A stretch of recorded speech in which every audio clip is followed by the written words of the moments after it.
بسم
اللہ الرحمن الرحیم۔ ہمارا درس سنتوں کے بارے میں چل رہا ہے، جو کہ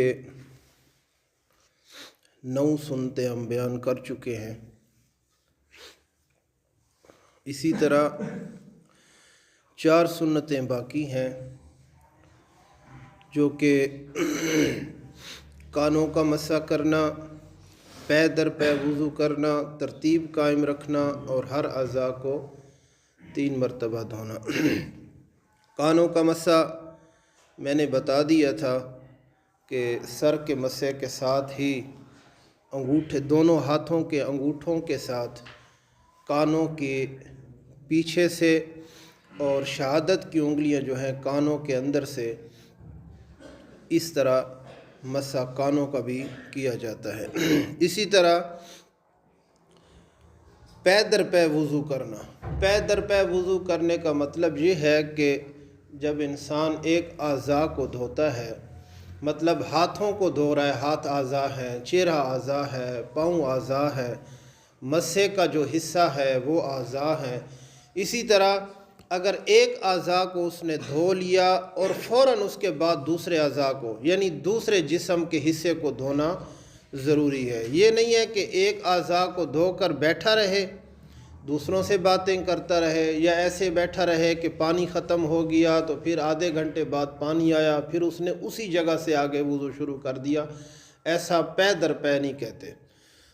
وضو تو ہو جائے گا، یہ نہیں ہے کہ وضو نہیں ہوگا، کیونکہ میں نے پہلے ہی بتایا تھا کہ فرض کے علاوہ اگر سنتوں میں سے کوئی کمی واقع ہوئی یا مستحب میں سے، تو وضو میں ثواب میں کمی ہوتی ہے، باقی یہ نہیں ہے کہ وضو نہیں ہوتا۔ جس طرح وضو کے سنت کوئی آدمی چھوڑ دیتا ہے تو اس کی انسان کے ثواب میں کمی ہوتی ہے،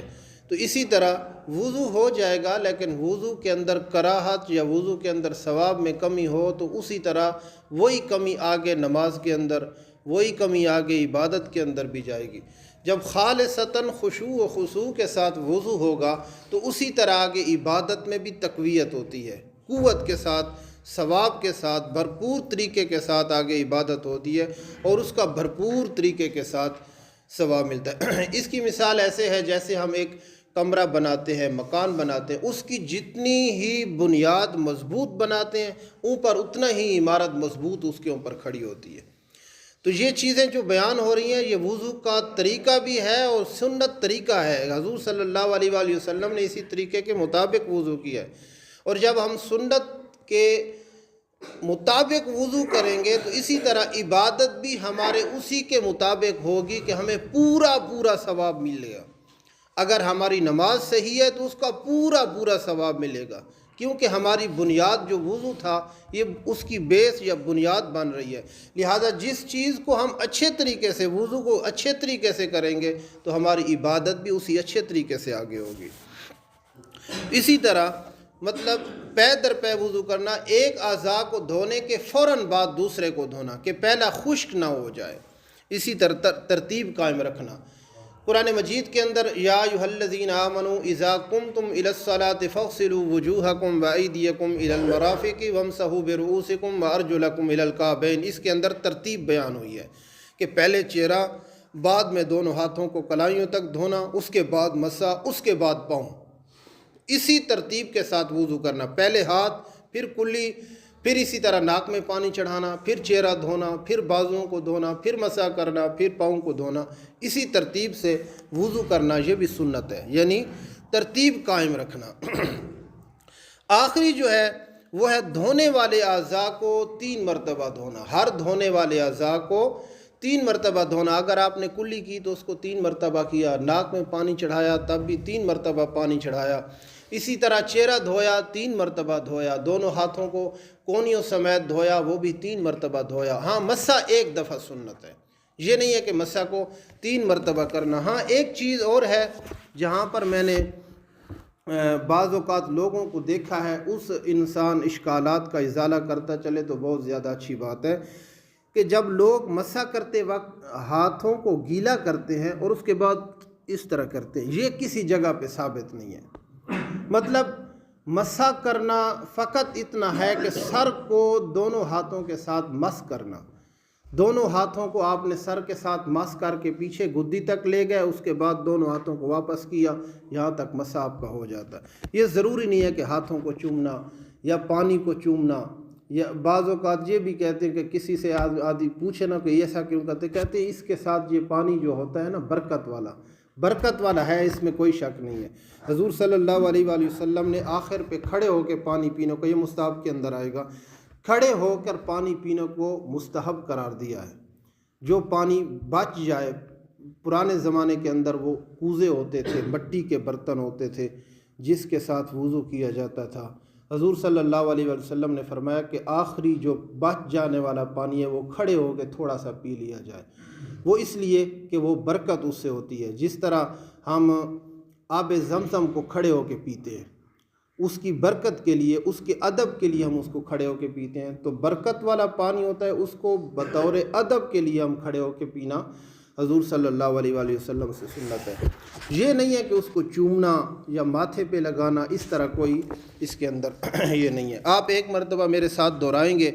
یہ آخری سنتیں، اس کے بعد ہم تیزی سے آگے چلیں گے۔ جو چیز ضروری ہے، مطلب نماز کے اندر فرائض ہیں، شرائط ہیں، ہم اس کو آہستہ سے پڑھیں گے، آپ کو یاد کروا کے پڑھیں گے۔ جو چیزیں مستحب ہیں، مطلب اس میں ثواب اضافہ کرنے والی چیزیں ہیں، تو اس کو ہم تیزی سے آگے پڑھ کے جائیں گے، کیونکہ اس میں کوئی عبادت کے اندر خلل نہیں ہوتا، عبادت کے اندر کوئی نقص نہیں ہوتا، اس وجہ سے ہم تیزی سے آگے مستحب کو بھی تیزی سے پڑھیں گے۔ اسی طرح نماز کے شرائط اور فرائض کو تھوڑا سا دھیان سے پڑھیں گے، اس کے بعد آگے پھر تیزی سے تھوڑا جائیں گے، اور ساتھ ساتھ ان کے وضو کے اس کے روزے کے مسائل بھی پڑھیں گے کہ روزہ کہاں مکروہ ہوتا ہے، کہاں بالکل فاسد ہو جاتا ہے، کس چیز احتیاط کرنی چاہیے۔ ایک دفعہ سارے پڑھیں گے۔ نیت کرنا،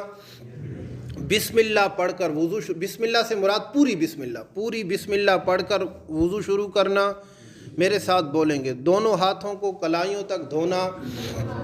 انگلیوں میں خلال کرنا، کلی کرنا، ناک میں پانی چڑھانا، مسواک کرنا۔ کلی کے ساتھ آپ کو یہ اچھے طریقے سے یاد آئے جائے، جب کلی کریں گے تو اس کی انگلی ماریں گے تو آٹومیٹیکلی مسواک ہو جائے گا، اگر مسواک ہے تو وہ کلی کے ساتھ انسان کو یاد آئے گا۔ ایک چیز اور بھی یہاں پر بتاتا چلوں کہ یہاں ٹوتھ برش، کل بھی کسی نے پوچھا تھا کہ ٹوتھ برش بھی کر سکتے ہیں اگر میں نیند سے ابھی اٹھا ہوں، اس نے 12 بجے مجھے کال کی ہے کہ میں ابھی لیکن نہیں، اس کی وجہ یہ ہے کہ اس کے اثرات حلق تک پہنچتے ہیں، اس سے یہ نہیں کرنا۔ خشک، وہ بھی اگر مسواک ہے تو خشک کیا جائے، وہ بھی اس کی تری جو ہے وہ بھی اگر حلق تک پہنچتی ہے تو وہ بھی نہ کریں، خشک مسواک بالکل۔ یہ فقہ کے اندر لکھا ہے، فقہ کی معتبر کتاب ہے۔ تو ہاں، کلی کرنا، مسواک کرنا، بولیں کلی کرنا، مسواک کرنا، ناک میں پانی چڑھانا، داڑھی کا خلال کرنا، پورے سر کا مسح کرنا، کانوں کا مسح کرنا، پے در پے وضو کرنا، ترتیب قائم رکھنا، ہر دھونے والے اعضاء کو 3 مرتبہ دھونا۔ یہ ہے ہمارا سنت طریقہ وضو کا، جو ہم اچھے طریقے سے اس کو پڑھیں۔ امید ہے کہ انشاءاللہ آپ وضو کے اندر کوئی کمی واقع نہیں ہوگی۔ 2 منٹ باقی ہیں، اس کے اندر ہم ایک دو جو مسئلہ ہے وہ اس کا روزے کا وہ پڑھ لیتے ہیں۔ روزے کی حالت میں ٹوتھ برش کا میں نے بتا دیا ہے۔ روزے کی حالت میں بعض اوقات میکینک لوگ پٹرول یا اس میں ڈیزل کو نلی منہ کے ساتھ لگا کر کھینچتے ہیں، اگر وہاں انجن تک پٹرول یا ڈیزل نہ جا رہا ہو تو یہ بھی مکروہ ہے، اگر بہت زیادہ اس کو احتیاط ہے، لیکن احتیاط اس چیز کو نہ کریں جس کو روزے کے ساتھ کوئی نہ کوئی خلل واقع ہوتا ہے۔ مطلب روزہ مکروہ ہوتا ہے یا روزہ ٹوٹنے کا خدشہ ہے یا مکروہ ہونے کا، ان دونوں چیزوں کو خیال رکھیں تو اس کام کو ہی نہ کریں، اس کام کو ہی ترک کر دیں، چھوڑ دیں جس کے ساتھ روزہ خراب ہوتا ہے، ٹھیک ہے۔ تو یہ بعض لوگ کہتے ہیں کہ میں تو بڑی احتیاط کرتا ہوں، میرے ساتھ ایسا نہیں ہوتا، اگر میں کام کرتا بھی ہوں کوئی منہ سے مطلب پٹرول کھینچنا یا ڈیزل کھینچنا، اگر میں احتیاط کرتا ہوں حلق تک نہیں جاتا، لیکن انسان کے بس میں یہ نہیں ہوتا، جب یہاں تک ڈیزل یا کوئی چیز حلق تک پہنچ جائے تو انسان کیسے کہتا ہے کہ میں اس کو دوبارہ سے باہر نکالوں گا، ایسا نہیں ہوتا۔ اسی طرح چلا جاتا، اگر حلق کے اندر اثرات اس کے محسوس ہوتے ہیں تو روزہ مکروہ ہوتا ہے۔ ہاں، روزہ ٹوٹتا نہیں ہے، لیکن روزہ ٹوٹنے کے قریب جب ہو جائے تو اس کا کیا فائدہ پھر ہم ایسے کام کریں تو۔ عورت کا چھوٹے بچے کو روٹی چبا کر دینا یہ مکروہ ہے، اگر اس کی کوئی چھوٹی بچی یا کوئی ایسا بچہ موجود ہے جو روٹی چبا کر دے سکے، ٹھیک ہے۔ کس چھوٹے بچے ہوتے ہیں نا جو روٹی چبا کر چھوٹے بچے کو دیا جاتا ہے تاکہ اس کی غذا، دن کی جو غذا ہے وہ پوری رہے۔ تو روزے کی حالت میں اگر عورت بچے کو روٹی چبا کر دیتی ہے اور کوئی اس کا موجود نہیں ہے تو پھر جائز ہے، لیکن یہ بھی ہے کہ اگر اس کی کوئی بچی یا بچہ ایسا موجود ہے جو روٹی چبا کے چھوٹے بچے کو دے سکتا ہے تو پھر وہ ایسا کام عورت نہیں کر سکتی۔ اسی طرح کسی کا خامد اگر بہت زیادہ سخت ہے تو وہ کھانے پکانے میں نمک زیادہ ہو یا مرچ تیز ہو تو اس کو زیادہ خطرہ ہوتا ہے کہ مجھے عورت جو خامد ہے وہ مارے گا، تشدد کرے گا، سختی کرے گا، تو وہ عورت سالن کو چکھ سکتی ہے لیکن زبان پہ لگا کے فوراً تھوکنا، یہ نہیں ہے کہ وہ آدھا چمچی وہ کھا لے اور اس کے بعد کہے کہ میں چکھ رہی ہوں، یہ مثال کر جان بوجھ کر ایسا کہنا، یہ اس سے روزہ فاسد ہو جائے گا۔ ہاں، اس کو اتنی اجازت ہے، اس کا اگر خامن سخت ہے تو، اگر خامن نرم ہے اس کو کچھ نہیں کہتا تو پھر یہ بھی چکھنا ناجائز اور روزے کے لیے مکروہ ہے، وہ بھی چکھ کر اگر زبان پہ لگا کر فوراً تھوک دے تو اس کے لیے جائز ہے۔ اللہ تبارک و تعالی ہم سب کو عمل کرنے کی توفیق عنایت فرمائے۔